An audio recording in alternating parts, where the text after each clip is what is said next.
Hello, all. Hope you're doing well. Um, no worries.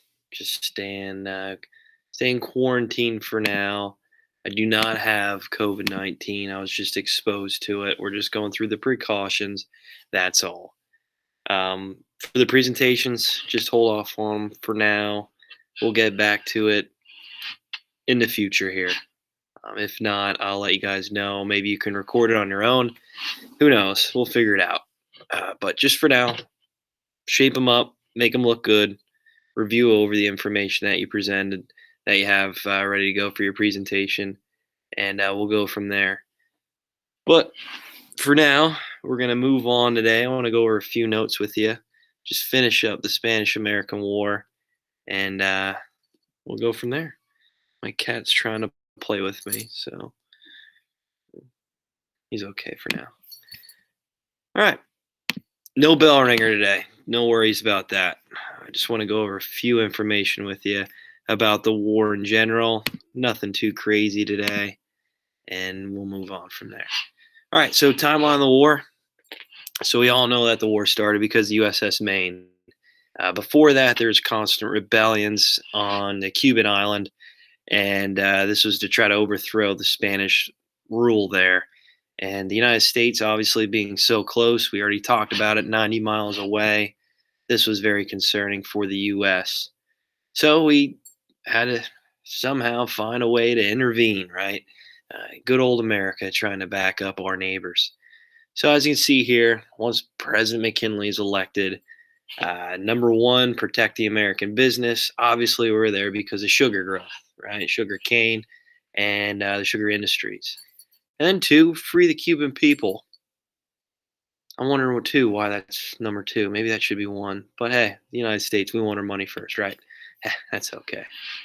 Negotiations between Spain and U.S. break down. Well, the United States was viewed as weak, that they weren't capable to compete with the European power.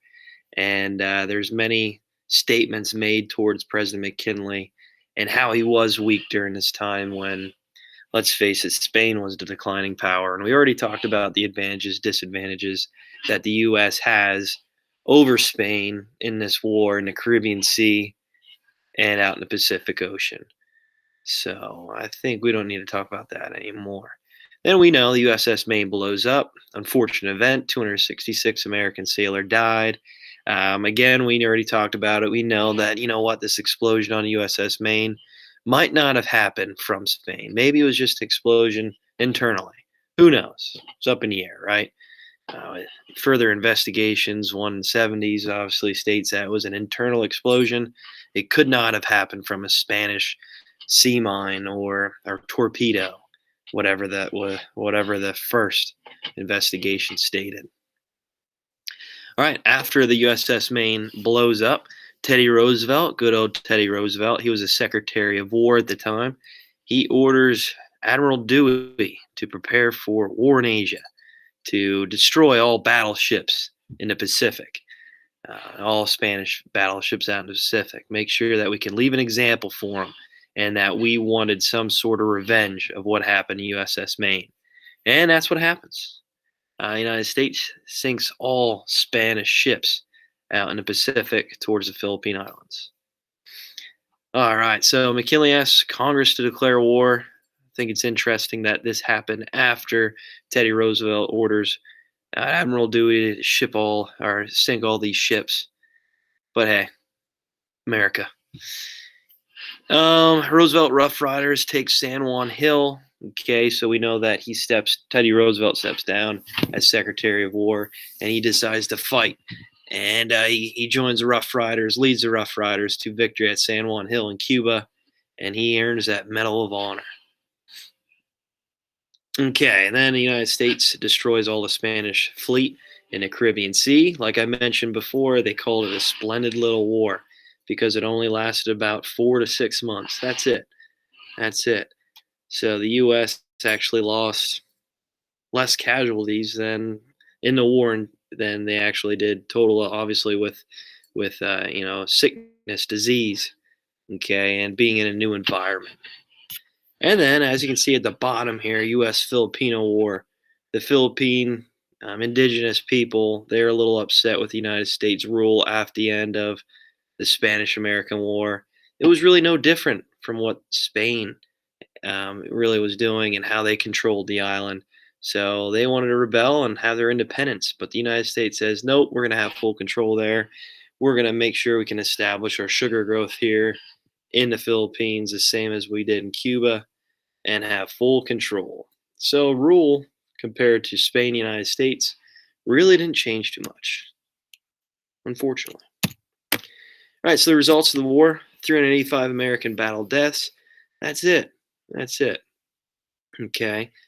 Compared to the thousands of deaths from disease and poisoned meat, obviously, because meat and food, it spoils after some time.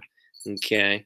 And with the soldiers fighting in different areas throughout the world, it was hard to keep the food prepared and sanitary. And actual more deaths happen from the environment, sicknesses, diseases, like I said, spread of malaria, different insects, things like that, than the actual war in general.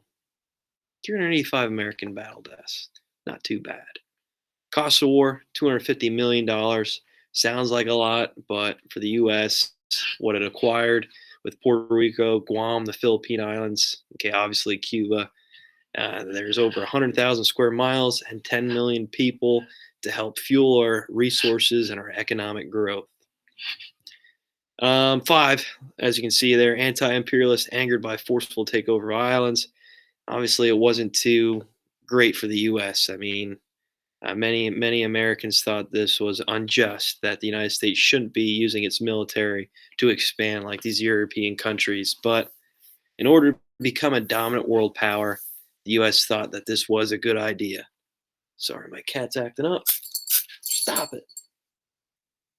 The Teller Amendment pledged that the U.S. would guarantee self-rule to Cubans. Okay, we already mentioned that with the vocab. And finally, the Platt Amendment restricted Cuban foreign policies and gave U.S. land for coaling and naval stations.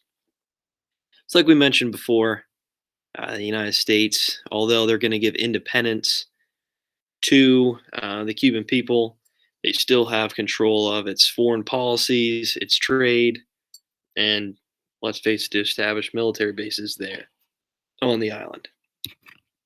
Legacy of the war: Guantanamo Bay. All right, so we know U.S. defeats Spanish forces in 1902. Okay, like I said, it didn't really take too long. There might have been skirmishes here and there, obviously, and in the Caribbean Sea and out in the Pacific Ocean, but for the most part, the United States had control of that and really didn't have a problem defeating Spain. Two, takes over Guantanamo Bay in Cuba.